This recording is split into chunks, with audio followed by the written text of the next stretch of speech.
Hi friends, అందరు ఎలా ఉన్నారు? బాగున్నారా అండి? ఇవాళ రథసప్తమి ఫెస్టివల్ కదా, అందరూ ఎలా చేసుకున్నారు? బాగా చేసుకున్నారా? మేమైతే చాలా బాగా చేసుకున్నామండి. ఇంకా ఈవినింగ్ దేవుని కడపకి వెళ్దామనేసి బయలుదేరుతున్నాము. దారిలో ఒక గానం అందుకున్నానండి. ఎక్కడికో వెళ్ళిపోదామనేసి గానం అందుకున్నాను.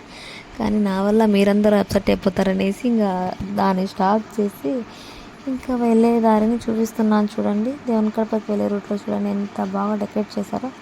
ఫెస్టివల్ అని కాదు కానీ కడపలో మోస్ట్లీ సర్కిల్స్ అన్నీ ఇలానే లైటింగ్స్తో చాలా బ్యూటిఫుల్గా తయారు చేసి పెట్టింటారండి.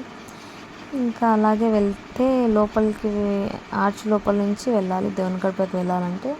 అలా వెళ్తున్న తర్వాత ఇంకొక చోట కూడా లైటింగ్స్, దేవుడు, అమ్మవారు అన్నీ పెట్టారండి. చాలా బాగుంటుంది చూడడానికి. అసలుకి లైటింగ్స్ అయితే చాలా సూపర్, ఇంకా అసలు చెప్పనవసరం లేదు. భలే కడపని డెకరేట్ చేయడంలో మన వాళ్ళే ఫస్ట్ ఉంటారండి. చూడండి ఎంత బాగా రాధాకృష్ణులు ఉన్నారో. నాకు రాధాకృష్ణులు చాలా బాగా ఇష్టం అండి.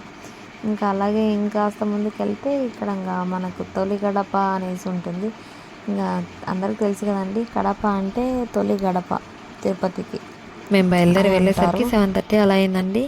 ఇంకా వెళ్ళే వాళ్ళు వెళ్తున్నారు, ఇంకా ఇంటికి రిటర్న్ వచ్చే వాళ్ళు వస్తున్నారండి. ట్రాఫిక్ ఏం లేదనుకోవద్దండో.